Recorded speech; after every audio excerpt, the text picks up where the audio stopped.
So இப்போ படம் league ஆயிருந்தாலும் ஆனால் வந்து இப்போ வரைக்கும் ஒரு சீன் கூட பார்க்காத விஜய் ஃபேன்ஸ் வந்து தேட்டரில் தான் பார்க்கணுன்னு வெயிட் பண்ணுறாங்க.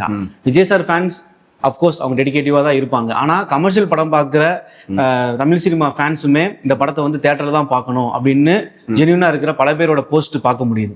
ஸோ இந்த ஒரு ஒரு நல்ல விஷயத்த பார்க்கும்போது உங்களுக்கு எப்படி இருக்கு? மறுபடியும் நான் இதை கணிக்கிற மேட்டர்லேருந்து போயிட்டேன். ஏன்னா நம்ம அரசியல் கணிப்பே உண்மையாகல. இது எப்படி ஆகும்னு எனக்கு தெரியல. நான் ஒன்று பார்க்குறது என்னன்னா, நிறைய பேர் படம் பார்த்துட்டாங்க. அது நான் பார்க்குறேன். நிறைய பேர் படம் பார்த்துட்டாங்க.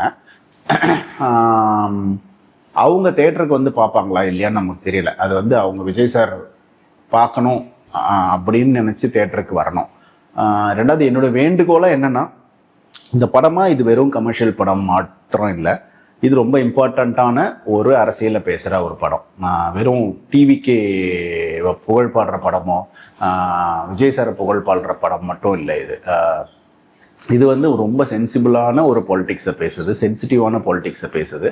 அந்த பொலிட்டிக்ஸ் எல்லாரும் பார்த்து, அல்லது அவங்களுக்கு ஏற்கனவே தெரிஞ்சிருந்தா கூட அதை பார்த்து அதை நிறைய டிஸ்கஷன் நடக்கணும்னு நான் நினைக்கிறேன். அதனால் இந்த படத்தோடைய வெற்றி நம்மளுடைய வெற்றி தான். இந்த ஒரு கண்டென்ட் வந்து மக்கள் வந்து பை பண்ணுவாங்க, இந்த கண்டென்ட்டை மக்கள் வந்து ஒத்துப்பாங்க அப்படின்றது ரொம்ப முக்கியமாக நான் பார்க்குறேன். அதனால் இதை லீக்கில் பார்த்துருந்தாலும் அவங்க தேட்டரில் வந்து பார்த்து சப்போர்ட் பண்ணணுன்றது என்னோடய வேண்டுகோளாக இருக்குது.